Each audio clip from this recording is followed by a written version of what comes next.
Sorotan lain, Saudara, Polda Metro Jaya resmi menahan pimpinan Front Pembela Islam FPI, Habib Rizik Syihab. Rizik ditahan setelah diperiksa sebagai tersangka kasus penghasutan dan melawan petugas dalam kasus kerumunan acara di Petamburan, Jakarta Pusat. Setelah diperiksa penyidik dan ditetapkan status tersangka oleh Polda Metro Jaya, Rizik Syihab dibawa menggunakan mobil tahanan.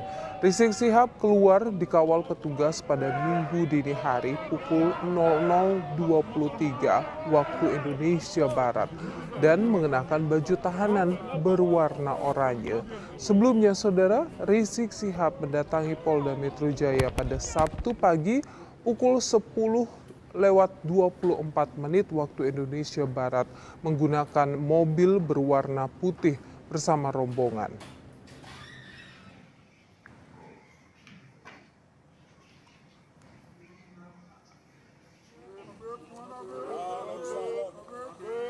Menurut Kadif Humas Polri, Irjen Argo Yuwono, di Mapolda Metro Jaya, tersangka Rizik Syihab resmi ditahan di rutan Dir Narkoba selama 20 hari ke depan, yaitu mulai tanggal 12 Desember hingga 31 Desember 2020.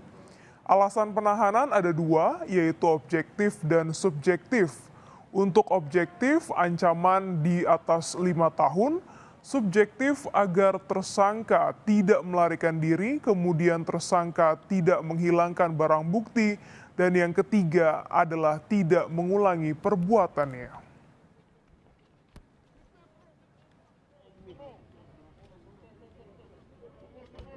Tersangka MRS kita tahan. Kita lakukan penahanan oleh penyidik itu dimulai tanggal 12 bulan 12. Jadi artinya tanggal 12 Desember 2020 selama 20 hari ke depan. Jadi sampai tanggal 31 Desember 2020. Alasan penahanan ada dua, yaitu objektif dan subjektif.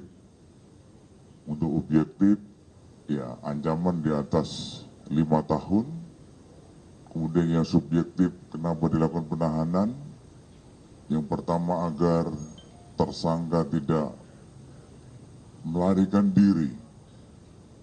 Kemudian tersangka tidak menghilangkan barang bukti.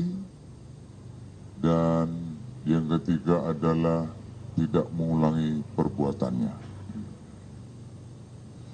Dan intinya juga dilakukan penahanan adalah untuk mempermudah proses penyidikan. Gitu. Lancar, sangat cair, dan perlu diketahui Habib Rizik sudah siap dengan ini. Jadi kalau ada narasi-narasi Habib Rizik takut karena ini itu bohong dan palsu, dusta. Kenapa? Habib Rizik sudah membawa koper semua isinya. Artinya pakaian-pakaian sudah disiapkan. Beliau sudah siap untuk ditahan gitu loh. Ya, kalau itu kita ada rencana untuk pra-peradilan terkait proses penangkapan, penahanan dan penetapan tersangka. Dan tapi itu teknis. Kita juga menghormati pihak kepolisian.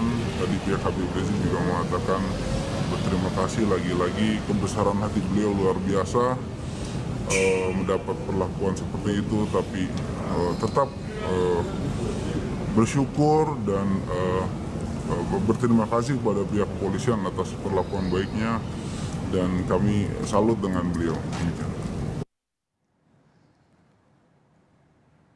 Rizik Syihab, Saudara, disangkakan melanggar sejumlah pasal. Ada pasal 93 Undang-Undang Nomor 6 Tahun 2018 tentang kekarantinaan kesehatan yang berbunyi, setiap orang yang tidak mematuhi penyelenggaraan kekarantinaan kesehatan sebagaimana dimaksud dalam pasal 9 ayat 1 dan atau menghalang-halangi penyelenggaraan kekarantinaan kesehatan sehingga menyebabkan kedaruratan kesehatan masyarakat dipidana dengan pidana penjara paling lama 1 tahun dan atau pidana denda paling banyak 100 juta rupiah.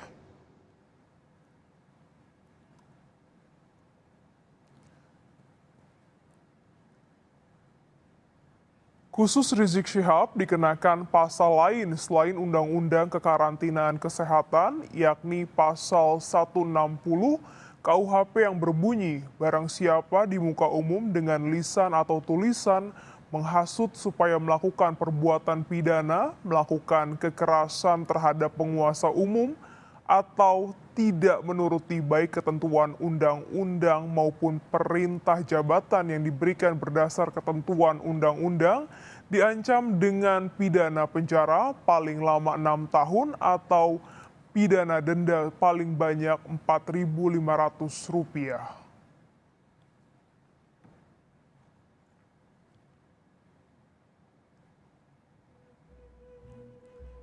Sementara itu, saudara, soal kasus kerumunan di Megamendung Bogor, Jawa Barat, polisi akan memeriksa Gubernur Ridwan Kamil pada 16 Desember mendatang.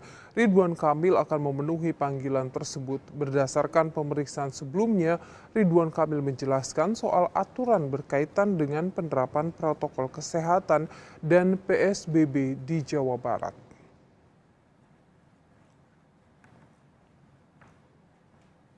Seperti saya waktu ke Jakarta menyampaikan, dan yang isi pertanyaannya lebih banyak Pergub nomor sekian, apa judulnya, isinya apa, jadi normatif ya. Karena urusan Megamendung kan hierarkinya ada di kabupaten, berbeda dengan Jakarta yang langsung gubernurnya teknis. Kalau di Jawa Barat teknis itu diurus oleh kota kabupaten, dan provinsi hanya sebagai pembina, kira-kira begitu. Dan kalau ada acara lokal itu tanggung jawab kota kabupaten secara lokal.